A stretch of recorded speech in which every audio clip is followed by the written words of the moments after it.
It's time to talk about that severe storm risk on Wednesday for southern British Columbia. Of course, most of that severe risk is from an area basically from Seattle on down through Vancouver, Washington, Portland, Oregon.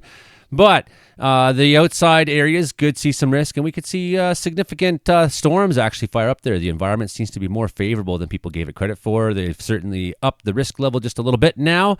The National Weather Service has down there. Certainly, Environment Canada starting to look at it a little more. And, of course, here on the channel, we've been following it now for a couple days and dialing it in. I was a little suspicious a couple days ago, like on Saturday or Friday. Someone messaged me and said, what's with this tornado risk on Wednesday? And I was like, I don't know. I don't think anyone knows that yet. And then I looked into it. I was like, okay, maybe we have a better outlook. And it keeps getting better and better and better on the modeling. I'll tell you that. So hit like, share, subscribe, and let's get on with the show for now. There it is. This is bad news. My God. Falling out right now. Anything could happen. Get on! Wow. I'll watch the video later. They try mopping this. All we got on the bad news battle board right now is this bunch of special weather statements that's ranging across the prairies on down towards Manitoba.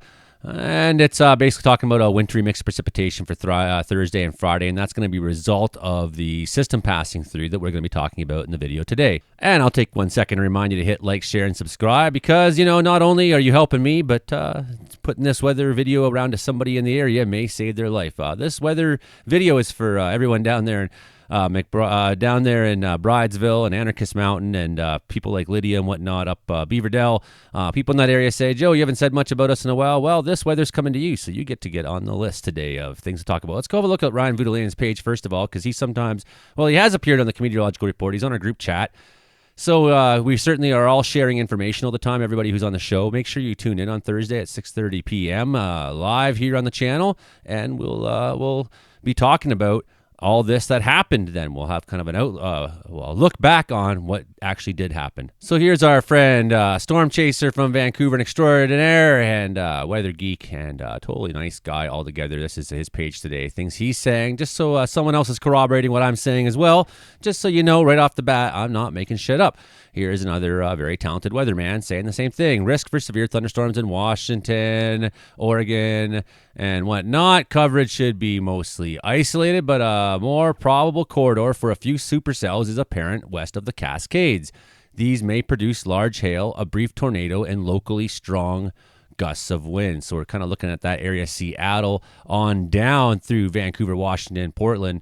However, we'll see some of the green area does reach into BC. We'll have a look at that. So Ryan's saying NATOcast experimental AI model is painting Metro Vancouver and the Fraser Valley with a non-zero chance of tornado over the area on Wednesday as possible supercell thunderstorms trek northeast across the area late tomorrow afternoon and evening. Exciting 48 hours ahead, says Ryan. And you can see that gray non-zero chance. Looks like they think the best chance for it's down near the Washington-Oregon border. That looks like, Vancouver, Washington had that F3 tornado back in the 70s there that was quite substantial. And it's not out of the question that we can get sometimes strong tornado activity on the West Coast, even though it's often unlikely. Okay, please make it across the border tomorrow. Please make it across the border tomorrow, Ryan's saying. Because look, if these storms pop off and do come up across in the border, we will definitely see some of that storm activity into BC. Unusually strong thunderstorms possible. Will they make it across the border into the lower mainland? I sure hope so, but dreading another August bust. I don't know, Brian, Ryan. Look at that. What a beautiful composite radar reflectivity shot he's got there of what it might look like, what the line of storms might look like on radar at the time they go through. So I know that you know that I know that I'm not making this shit up. So we now have a slightly increased risk, actually. We got up to slight. So in the weather world, if we have 6 levels, thunderstorm, then we have 1 is marginal, 2 is slight, 3 is enhanced, 4 is moderate risk. We say moderate risk. When you think of moderate, you think, maybe. But for us, moderate is 4 out of 5, 5 out of 6 necessarily, right? 5 is the high, and we don't see that at all. But we do have a slight risk and a marginal risk in certain parts of the country tomorrow down there in the United States. And then you can see that marginal risk actually does reach, and they do show it a little bit reaching across the border here, even though it's the National Weather Service. But again, we're looking at that real corridor from Seattle down on through into Oregon that we could be seeing this severe weather outbreak. What does it look like in fast forward? Here, look at this. Everything in fast forward through this week. Boom. I like looking at it in fast forward because it just gives you kind of an idea what motion looks like when she's all going boom. So what happens is this comes across and forms its own low, and that low is going to come east into the continent, and it's going to make another severe weather outbreak sometime at the end of this week, start of next week, through the Midwest states, on and on. But we're not here to talk about that. We're here to talk about this right here, what we're getting right here on this image as it slides on through. You can see, bam, all this instability out ahead of this low as it tracks around. Okay, well, let's get a better look. Okay, we'll go through today and see the instability's building, and then we look here on the supercell composite. We see, look at this, Wednesday, boom, we see one show up down there near the Oregon border, Washington State. Looks pretty good there. A little bit reaching into southern BC on this particular model. This is a North American model, so each model we looked at on each map's a little different. We see some of those supercells could move into eastern Washington. Some of them could touch around the border as well. Here's a look at its passage on WX charts, seeing how it may touch into BC. Another shot of it there with a little bit of snow into Friday, into the interior. Yeah, we'll be making a video about that soon as well, Friday's snowfall. And you basically see every model we look at shows favorable environment for thunderstorm development.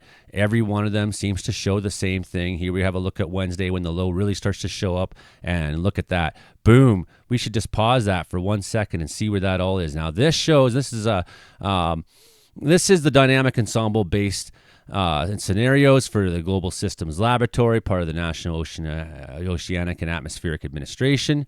Right, and you can see some of that down by BC border country, but even look at these yellows, right? Even these yellows show that you may see a risk. You may see some of that energy reach up into you, but it really looks good for that Fraser Valley area. And even look at that, the top end of North Vancouver Island. Could we see some water spouts out there that move ashore? That is a possibility, but I think we're really looking at this area again, Seattle on down towards Portland. That seems to be pretty strong. And then another risk out by Spokane, out in the eastern side of the state. It might depend what time of day those go through as to how severe they can get. It seems like everyone's betting on that risk of a tornado, a land spout or two to be down this area with these fast-moving storms. We'll hit play and watch. You can see this low building down here and trying to move its way on up, touching upwards. Oh, yeah, look at that.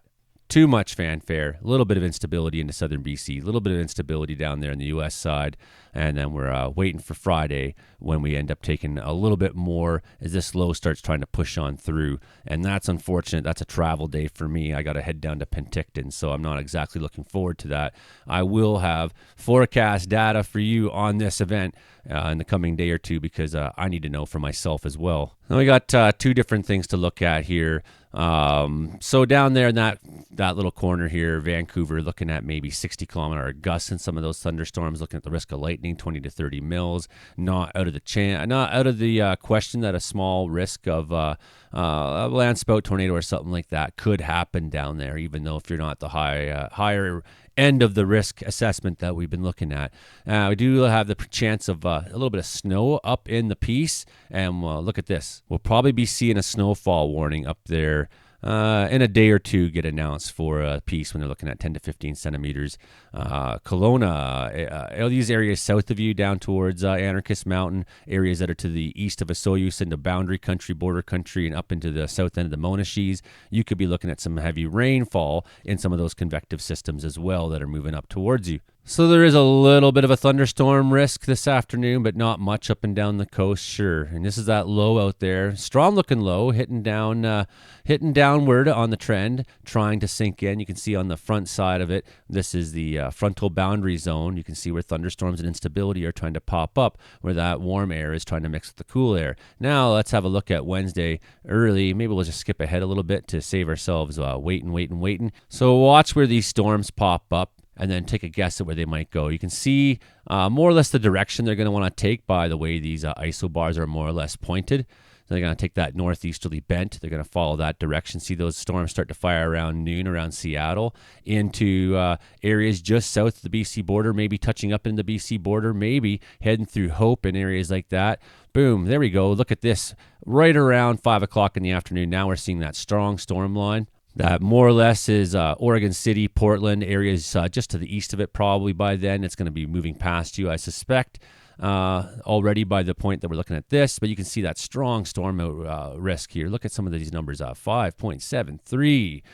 Oh, wow. Yeah. So strong storm risk, right? And even on the BC side, if we look at this guy here, starts around 1 o'clock, around border country in some of those mountains, but even around Abbotsford, Mission could see one fire up. I think that's probably where Ryan might be looking to go, out towards Chilliwack and east of, out towards, that would be Chiam Mountain up there, Lady Peak and whatnot. Looks like the storms will be trying to develop right on top of them, a bunch of them. These areas around Bellingham, gonna see a risk of a pretty good risk of a thunderstorm there. Look all along down the border country, maybe see some of that there.